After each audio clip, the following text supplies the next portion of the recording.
Hello, everyone. I'm Isabel Rambob, the Director of International and Collaborative Education at Abayomi Academy. Abayomi Academy is the no-profit arm of Abayomi. And in celebration of the Hispanic Heritage Month, Abayomi is hosting this panel discussion to explore the experience of three Latinx in the United States. I'm delighted to be the moderator of this enriching conversation.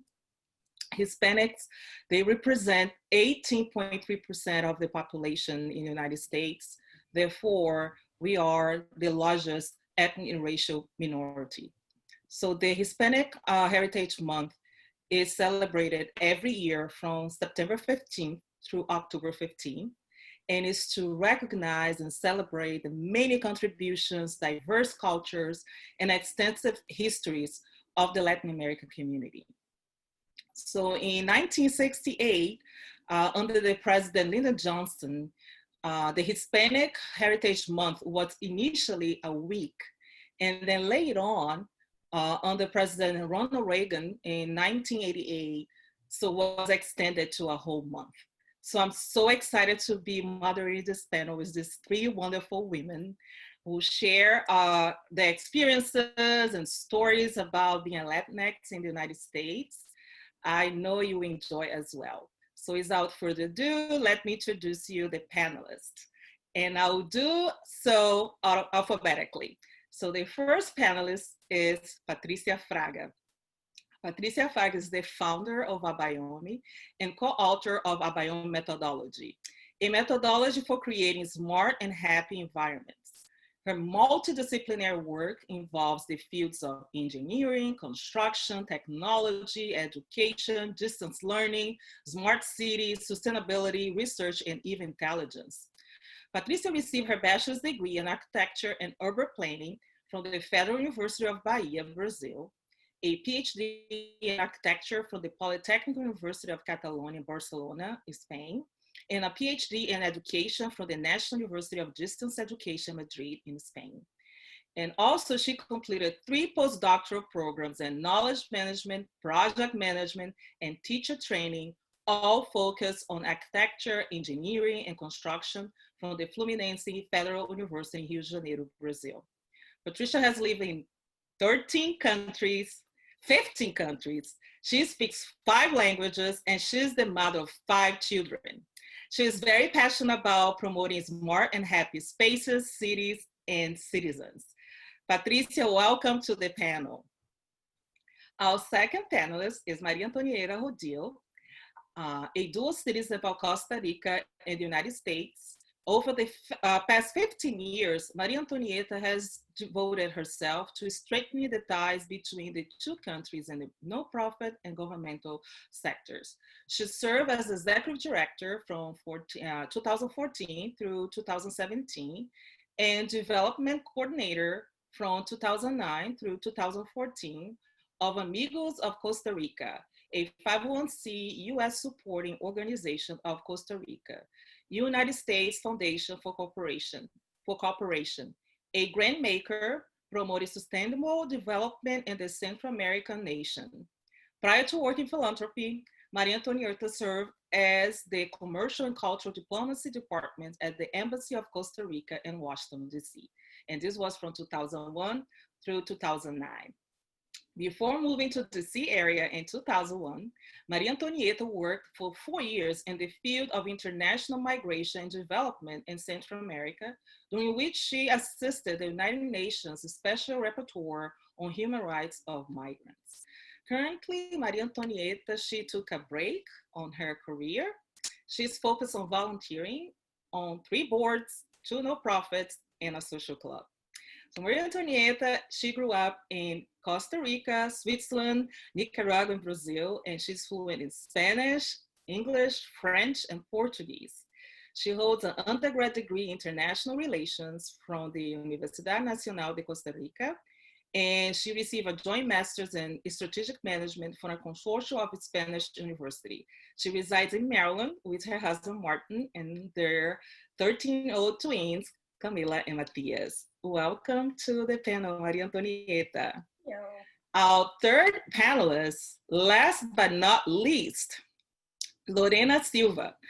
Lorena is currently a financial management HR consultant at Latinxs, a small food processing startup company based in Rockville, Maryland, where she joined the leadership team to implement a new business model to address the fast-changing reality due to COVID-19. She earned her BA in Hospitality and Tourism Management from the University of Maryland Eastern Shore, and she has worked for various nonprofit and community service organizations engaged in senior management and food programs covering the Montgomery County area. Before moving to the United States in 2006, Lorena had a successful 15-year career in private banking sector in her home country, Ecuador, where she held various positions ranging from loan and financial services officer to branch office manager. Lorena loves to travel and cook for her family and friends. Welcome to the panel, Lorena. So it's such a pleasure to have each of you, and it's a delight to be able to moderate this panel. On behalf of Abayomi, I really thank each of you for so graciously accept our invitation to participate in this panel. So let's start with our first question. So I'll sort of guide you the sequence that we're going to answer. So we're going to start with this round. The first question, so I have Patricia first, Maria Antonieta, and Lorena. And I'll sort of give you the cue. So the first question is, can you briefly describe your personal experience as a Latinx living in the United States? So in your answer, if you could please mention your place of birth, how long you have been living in the US, your profession, occupation, what was the most challenging thing you have faced since you arrived to the US, and the most erroneous thing people have assumed about Latin Americans. And Patricia, you first. Oh, okay. Thank you, Isabel, for being here, moderating this dialogue. And thank you, everyone that is watching us. So I was born in Salvador, Bahia, Brazil. I moved to the US in 2014 with my family. I am an architect and urban planner, as Isabel told, and nowadays I am a chief happiness officer and the founder of Abayomi. It's a company in Florida. And also I am the executive director at Abayomi Academy, that is the nonprofit branch for Abayomi. I think that the biggest challenge that I not only me, but most Latin face in the US is to be able to belong to a group. I feel that the different groups, not only Americans, but the other cultures, they are too close to receive. And for Latinx, it's really difficult to belong, even if it's a personal or a professional group. So it's hard to get into and to really to belong. I think that this is the most challenge. And for everything in life, you need to belong to a group. So it's challenging. And the other question is the most erroneous assumption. What I heard every time is that what we did in the past in our country, we need to forget, because people assume that we don't have good education, that our profession there doesn't mean anything here, and that Latinos always are janitor, maids, gardeners, and we are supposed to do this kind of job because this is for the Latinx.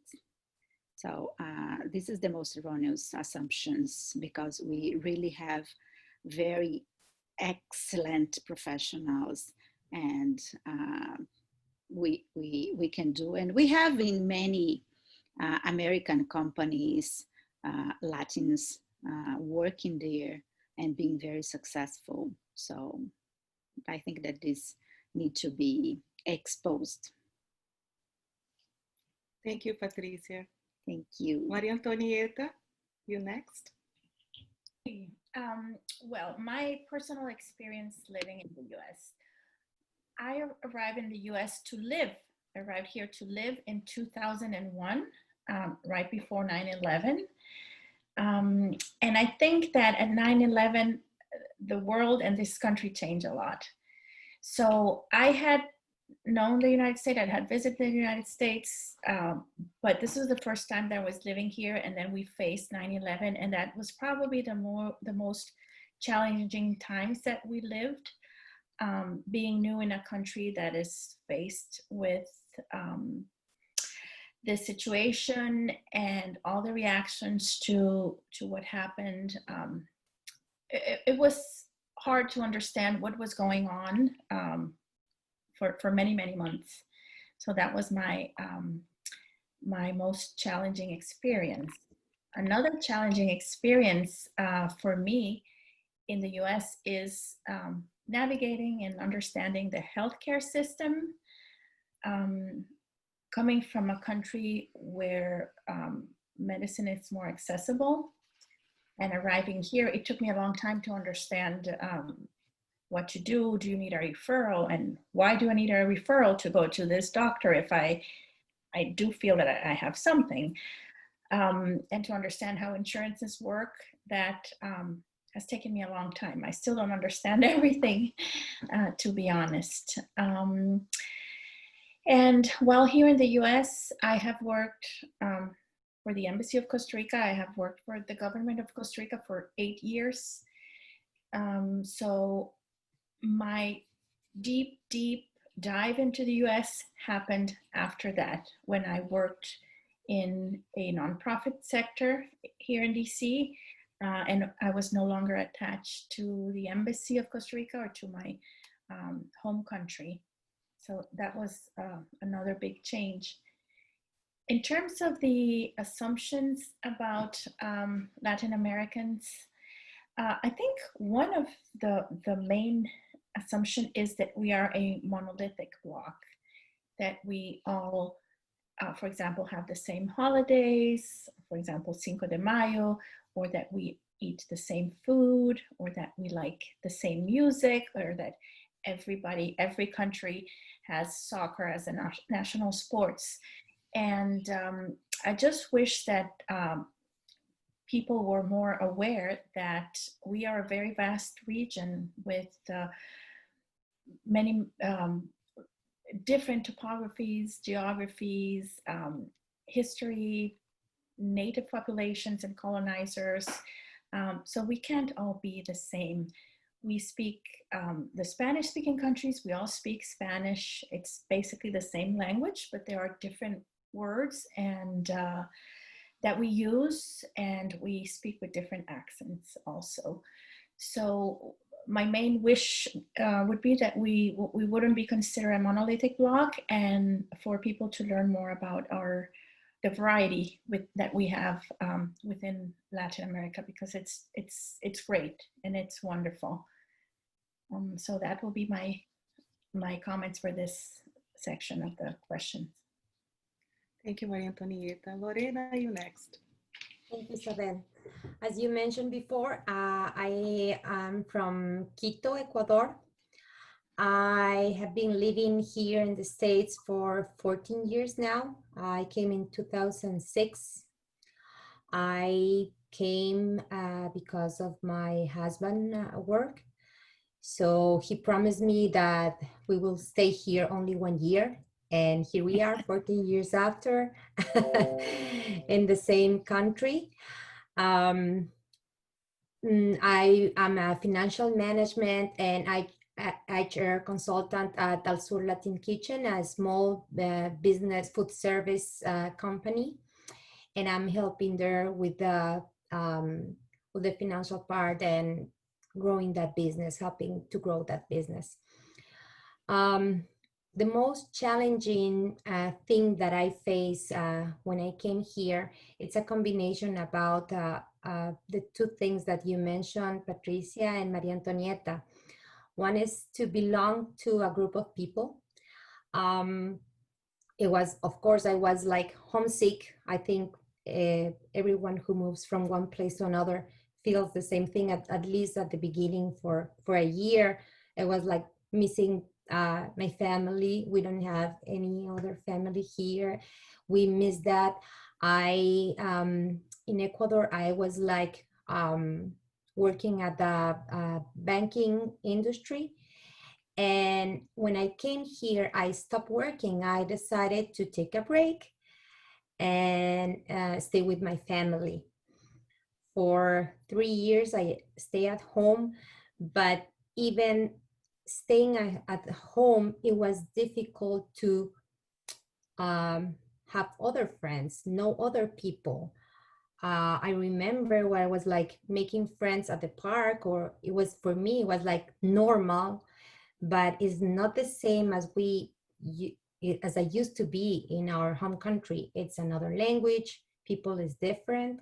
So that feeling of like, okay, you are not like me, or you are different, or you have these differences, was like something that was really difficult. And the other thing about, you mentioned Maria Antonieta, is thinking that most of or people thought that because you are from a Latin country, you have the same culture as they think that all of us are Mexicans, or have the same culture as Mexicans. Yes, we speak the same language, but it's different. We have other traditions, other things that it's like different from Mexicans. And as you mentioned before, Maria Antonieta, we have the same language, yes, but the meaning of the words are different. The culture is different. The music is different. So it's like these stereotypes that they have about Latinos that struck me at the beginning. The most erroneous assumption about Latin Americans, I think it was like these negative stereotypes that men are machistas, stereotypes about morality, about work ethic, about intelligence, because if Latinos don't speak English, people may think that they are not smart enough, or are not educated enough. And when you speak English, they say, oh, they think it is an accomplishment that you have. They don't think that is like something for us is normal to also learn another language. So I think that was more like my impact coming here. Thank you, Lorena. I really like the way all of you really mentioned about this misconception that Latin America is this monolithic block and is so diverse. And we really need to promote that diversity, because we have a weakness and it's just beautiful, but we are not the same. I'm really glad to hear you brought this to the conversation. So moving to the second question, how has your cultural background influenced your professional life? And this time we're gonna have Maria Antonieta going first. Okay, well, my cultural background not only has influenced my professional life, but it has determined my professional life. Growing up basically in Costa Rica from parents who were not from the same country, and having lived in other countries made me aware at a very early age that there were groups of people that were different from other groups of people in terms of what they ate, how they spoke, in terms of their interest. And that was fascinating to me. I learned to appreciate the variety. I learned to appreciate the difference. And that had an impact on me. So nothing in my upbringing was monolithic at all. So as a kid, I wanted to study languages and be a translator because, again, I was fascinated by the different sounds that I heard around me. And then as a teen, I wanted to study linguistics which still fascinates me. But finally, in my teens, I decided that international relations and diplomacy was tailor-made for me, and I don't regret it. So yes, it has determined it more than influenced it. Thank you. And we have Patricia next. So I think that almost like Maria Antonieta.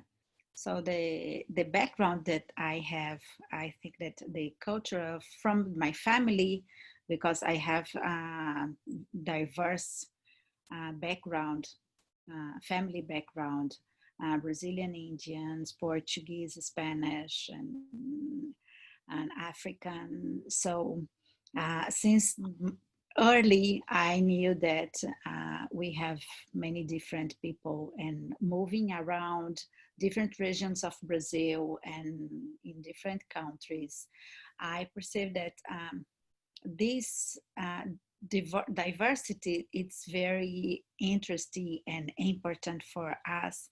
And I think that nowadays promoting happiness is also about taking this diversity to make people aware that this is important and that this is very rich. And we learn, it's so good to know different kind of food that we can taste from different cultures. And we can use this just an example, but we can be much happier if we know this diversity, and not only the way that one culture or just one language. And knowing different language, it opens our possibilities to connect with other people, and this is so interesting. And I think that this also, as Maria Antonieta said, determined my life. Thank you, Patricia. Lorena? Yes, well, it's not a secret that Latinos have a strong value in family. Grandparents play a very important role in their grandchildren education, in the family. So family gatherings are really around food. My grandmother and my mother are really good cooks. It is crazy now that I think I didn't know how to cook when I came to this country, to be honest. But something inside me was really passionate about cooking and food and hospitality. So I think my background influenced a lot in my professional life. I decided to change my path because I have like this banking experience before in my home country, and I decided to follow my dreams. And here was the place when I got my hospitality and management degree. So I'm really happy that that my traditions were influenced, or my career and my professional experience were influenced by those traditions, not only about food, but hospitality, the happiness to be surrounded by others who share the same pleasures. Excellent. So moving to the question number 3, how do you see the impact of cultural identity on one's happiness? And we're going to start with Maria Antonieta again. Okay, cultural identity. I think it's crucial to know who you are in order to create your own happiness. And notice that I use the word create. I believe that it is us who create our own happiness. I believe that happiness is not a gift, it's a goal. So hence the work that has to be put into creating your own happiness. I think as Latin Americans living in the US, we have to create our own identity. And with this, I mean, we are not, or at least I am not, the same identity as my parents. I am part of them, but I have other layers of identity from what I have lived in other countries or from what I have experienced. So again, identity, I don't believe it's monolithic. I think that we as people living in different countries, we acquire some identity of the host country and we bring our own identity. But I think it's a mix. And again, I think we create it. We create our own happiness. And if we are comfortable with our identity, if we accept the different parts that we have, the Latin American parts, the parts that I have absorbed from other places, I accept them all and I see them all as good, then my chances of being happy or happier increase. Thank you. Lorena? First and more important, I think, is that you need to know who you are, your values, your traditions, your culture, all of them, to be able to be happy. It doesn't matter where you are, and happiness is contagious whenever you are, wherever you are. It doesn't matter what part of the world you live. Happiness is contagious, and you need to rely. You don't need to rely on anyone, because I think, or anything else. Relying on anyone or anything else about happiness, you are taking the wrong path. First, you need to know who you are to be able to share happiness with other people. Thank you, Lorena. And now the Chief Happiness Officer. You have a big responsibility now to answer this question. I pass. You can't.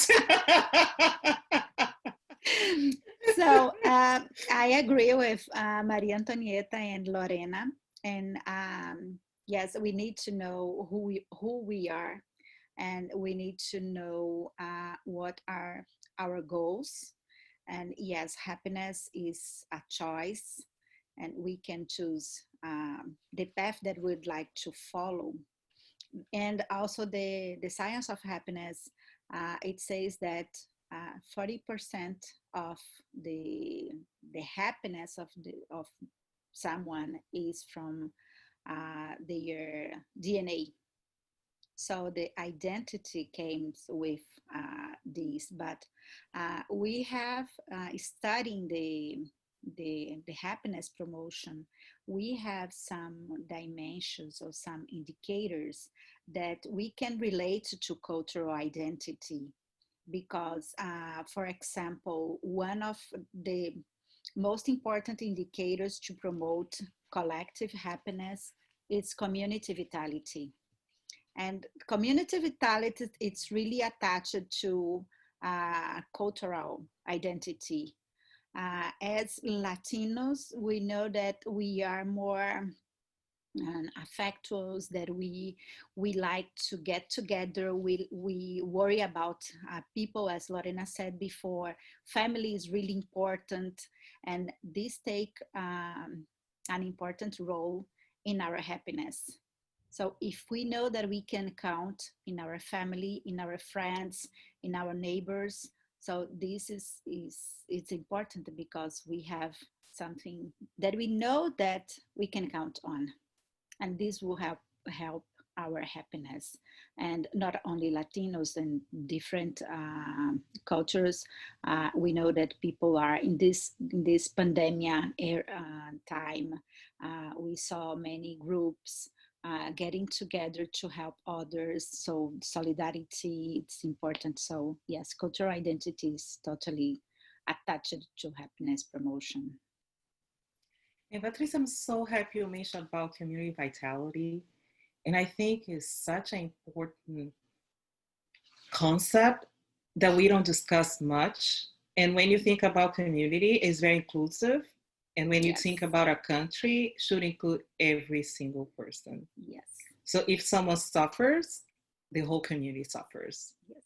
And sometimes we're so fragmented that we don't see ourselves as a big community. Of course, with our uniqueness, and as Marianne mentioned, and yourself and Lorena, we are not a monolithic block, but we have to function as a community, and how the vitality of one individual going to impact the whole community. So I really like that you brought this concept to the discussion. Yes, if I can complement, sure. What we say in Abayomi is that we can just be totally happy individually if we can be collectively happy. So if we don't have, so the whole country working to be happy together, so we'll have problems as we see with racism and other problems, because not everybody's work is going the same path to be happy. And I cannot believe we moved to our last question. It has been such a joy to really have this opportunity to moderate this panel. I really enjoyed this. I could stay here for another hour, but the boss, our Abayomi boss, she's like, we have to be on the schedule. So our last question is, what advice you'd give to young Latin Americans living in US? And we're going to start with you, Lorena, this time. I love this question. I love to give advice about this. What I will say is, young Latin Americans, please discover your culture. Get to know your roots. Speak Spanish or Portuguese or the language from your grandparents, from your parents. Enjoy your food. Enjoy your music. Dance your music. Learn how to dance Latin American music. Salsa, merengue, lambada, bachata, tango. Enjoy life the Latino way. That will be my advice. Thank you, Lorena. Maria Antonieta? I would say to Latin Americans or Latin American descendants in the US, yes, one, discover or rediscover your roots, where you come from, and enjoy and learn as much as possible from them. But I would also add that create your own identity, because if you were raised in this country, or you were born from Latin American descendants, you also have your own identity, which is probably a mix of your parents' identity and the new culture where you are identity. So that is valid too. It is valid to have a mix of identities. It is valid, I believe, for two identities to be within the same person or the same family, and to be able to see it and to accept it, and to take the best possible of both identities would be my advice. At least that's what I try to do. I try to remain true to my roots in Latin America and bring out the best about those roots and the things that I miss. But I also mix the new things in the new culture or country where I am. I also try to bring all the good of that into my own identity, so that my own identity is enriched by the two different identities. So enjoy it, create your own and your own identities, and see everything that you have from your home country and from your new country as well. Thank you, Maria Antonieta. Patricia? So I will use my personal experience. As Isabel said in the beginning, that I have 5 kids. So they arrived here at a young age. The last one was born here. And I told them that you need to know your culture. You need to know how to speak Portuguese, and they speak Portuguese. We just speak Portuguese at home, but nowadays they speak English too, and some Spanish too. And yes, it's their own identity, as Marion said, but they need to know their roots, as Lorena also said. And it's important not only for them to create their own identity, but also to understand others. Because the much we know about other cultures, we are more conscious about the difference and the rich value that we have with that. And also, I advise that believe in yourself and believe in your dreams, and do not let others' assumptions or critics to stop you in your path to your dreams. You can do everything you want, no matter your culture, no matter your identity, no matter your where you're born. So yes, just believe in yourself and go for your dreams. This would be my advice. Wow. I had such a pleasure time, a great time just being listened to your stories, your advice, and there's so much wisdom in your experiences, your life experiences, and how the richness of what we can bring to our professions, to our communities, and to also celebrate our roots. I really like that you mentioned about the roots and how you stay connected to your roots, which bring me to authenticity. That is something that is now so valued, and how to allow people to be authentic, and how we can be more creative, we can be more productive, we can be happier if we're just being ourselves and be allowed to be ourselves with no judgment. So it has been a wonderful discussion. I thank you so much on behalf of Abayomi. Do you have any other comments, final comments that you'd like to say? Maria Antonieta, you want to say something? I just want to say thank you, and it's really a pleasure to be here and to listen to you all. And I also appreciate the work that you're doing at Abayomi, and I want to congratulate you for creating Abayomi and for going forward with your dreams. Yes, this goes to Patricia because she created Abayomi. So but I just want to clarify. You help it to grow. I'm helping, but I really want to clarify that Patricia is the founder of Abayomi. Yeah. But ladies, thank you so much, and enjoy the rest of your evening. And I really appreciate all that you share with us.